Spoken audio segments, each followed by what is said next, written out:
सभी श्रोता को मंगलमय जीवन की कामना करते हुए हम ये त्रिगुणात्मक माया के गुणों का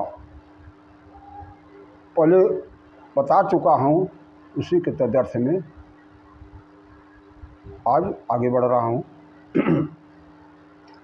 सत्वा संजायते ज्ञानम रजसो लोभमेव च प्रमाद मोहौ तमसो भवतो अज्ञानमेव च।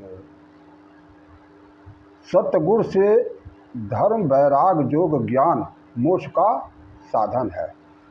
इसलिए सतोगुण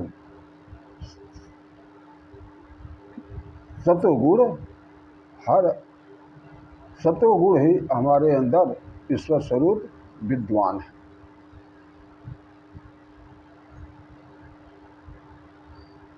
लोभो रजोगुण,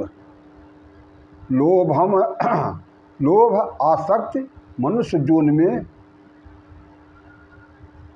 जाते हैं और ये माया से प्रेरित होते हैं। तमोगुण निद्रा प्रमाद आलस अधोगति पशु पक्षी की पतंग में ये जीवन जाता है। इसलिए ये तीनों गुणों को यही विशेषता है।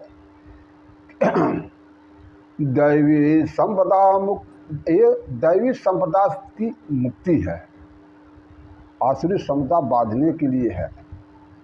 माया से परे उठना, माया में लिप्त होना, इन गुणों की विशेषता है।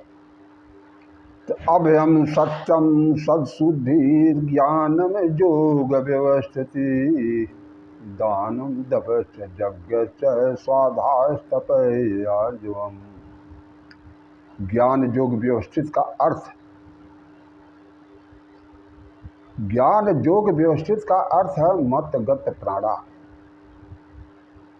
मन तन वचन हर पल ईश्वर के स्वरूप तत्वगुण रूप में लुप्त हो, स्वाध्याय योग में स्थित, मन की निर्मलता, दान, स्वधर्म पालन में ही हो।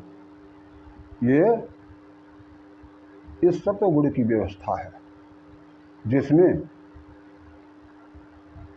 मानव ये इसी सत्वगुण व्यवस्था में यूँ समझें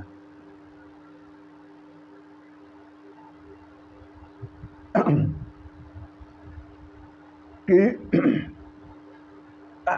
श्रवणम कीर्तनम स्मरणम विष्णुपाद सेवनम अर्चनम वंदनम दासम आत्मनिवेदनम, ये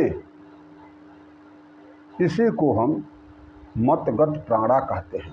मन से वचन से कर्म से हम हर समय ईश्वर में ही प्रयुक्त रहते हैं, जो हैं इसी को, ये तीनों गुण से परे होकर के वही जीव शिव में जा कर के परम गति को प्राप्त होता है। इसलिए ज्ञान योग व्यवस्थिति का मतलब हुआ मतगत प्राणा, और मतगत प्राणा का मतलब हुआ कि अर्चनम वंदनम श्रवणम कीर्तनम स्मरणम विष्णु पाद सेवनम अर्चनम वंदनम दासम आत्मनिवेदनम, इससे समझना चाहिए। अर्थात ये इसको निरपक्षी की भक्ति है, निर्द्वंदी को ज्ञान, निर्मोही को मुक्ति है, निर्लोभी निर्वाण। जो सब कुछ ईश्वर का ही है, मेरा कुछ नहीं है, उसको ज्ञान योग व्यवस्थित ये श्लोक द्वारा बताया गया है। खुल खेलो संसार में बांध सके नहीं कोई, घाट जगाती क्या करे जब सिर पे पोट न हो। ये शरीर को बिल्कुल ईश्वर में समर्पित होकर के अपने पास कुछ नहीं रखता है, इसको मतगत प्राणा कहते हैं। जो कुछ है सब ईश्वर का है। अभ्यम, इस प्रकार से ये सारे स्वाध्याय योग में स्थित मन की निर्मलता एवं दान स्वधर्म से ही आदमी ईश्वर को प्राप्त करता है। इसके लिए तप बल रचई प्रपंच विधाता, तप बल विष्णु सकल जगत्राता, तप बल शंभु करहि संहारा, तप बल शेष धय दहि मही भारा। और आगे भी है, यही समझ लीजिए। तप क्या है? इंद्रियों को तपाना और देखना इंद्रियों के न घोड़े भगे, इन पर हरदम ये संयम के कोड़े लगे, अपने रथ को सुमाय रग लगाते चलो, मन में गोविंद गोपाल गाते चलो। क्या है? आवाज जाएगी उन तक कभी न कभी, कृष्ण दर्शन देंगे कभी न कभी, ऐसा विश्वास मन में लगाते चलो, मन में गोविंद गोपाल गाते चलो। इंद्रियों को वश में करना ही एक तप माना जाता है।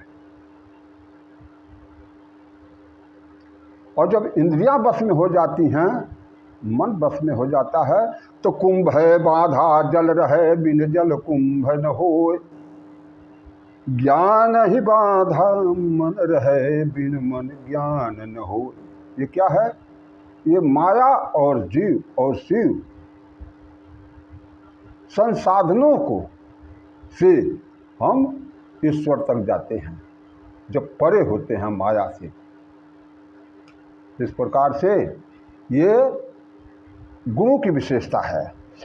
सत्संग से दैविक गुण प्राप्त होता है, दैविक गुण से दैविक आहार प्राप्त होता है, दैविक आहार से दैविक ब्रह्मचर्य प्राप्त होता है, दैविक ब्रह्मचर्य से विकर्म का नाश होता है, विकर्म के नाश से सात्विक गुण और सात्विक ज्ञान प्राप्त होता है, सात्विक ज्ञान से वैराग्य, ऐश्वर्यवान, पर्वकरवान, जसवान, ज्ञानवान, ये 6 गुण पैदा होते हैं।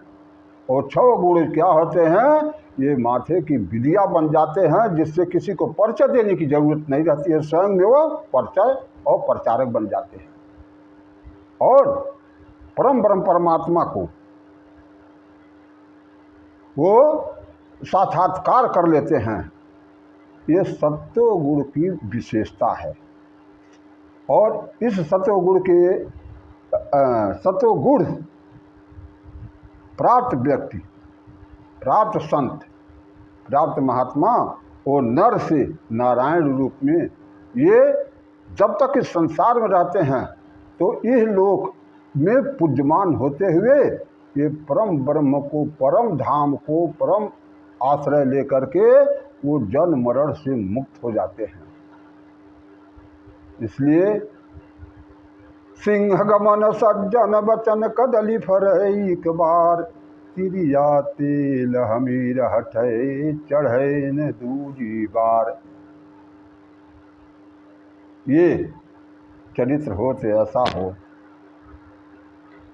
वचनों जैसा मैं सोचा वैसा ही बोला, वैसा ही किया, अपने व्यवहारों में, अपने कर्मों में, अपने वचनों में जहाँ एकरूपता होगा वही सत्य का समावेश होगा। तो धर्म न दूसर सत्य समाना, हे धर्म न दूसर सत्य समाना, अगम निगम पुराण बखाना, मैं सोई धर्म सहज करि पावा, तजहु तीहु लोकई अपजसु छावा।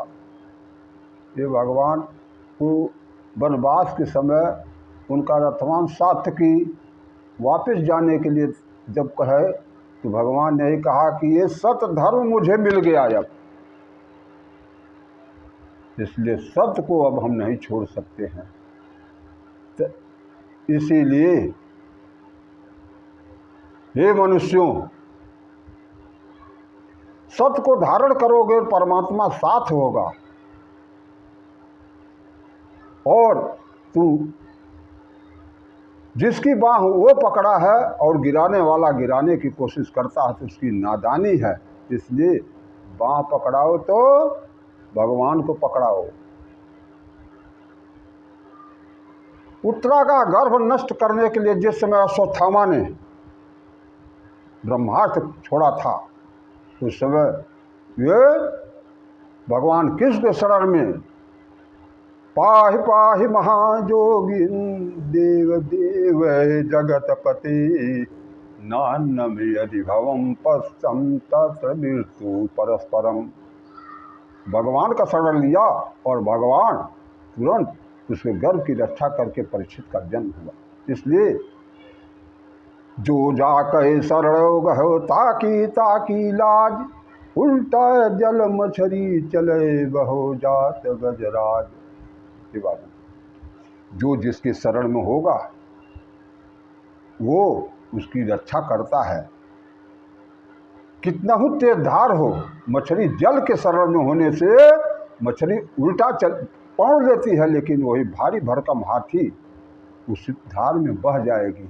इसलिए ईश्वर के शरण में जाकर देखो और ईश्वर के बन के देखो। ईश्वर के दी हुई शरीर है, ईश्वर के दिए हुई त्रिगुणात्मक से माया है, ईश्वर के दी हुई प्रकृति है, ईश्वर का दिया हुआ ये सांसें हैं और ईश्वर का दिया हुआ सारा संसार है। इसलिए उनके शरण को मत छोड़ो और उनके सुबह शाम वंदना जरूर किया करो।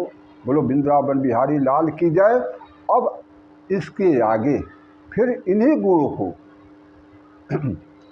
गुरु के बारे में बताया जाएगा।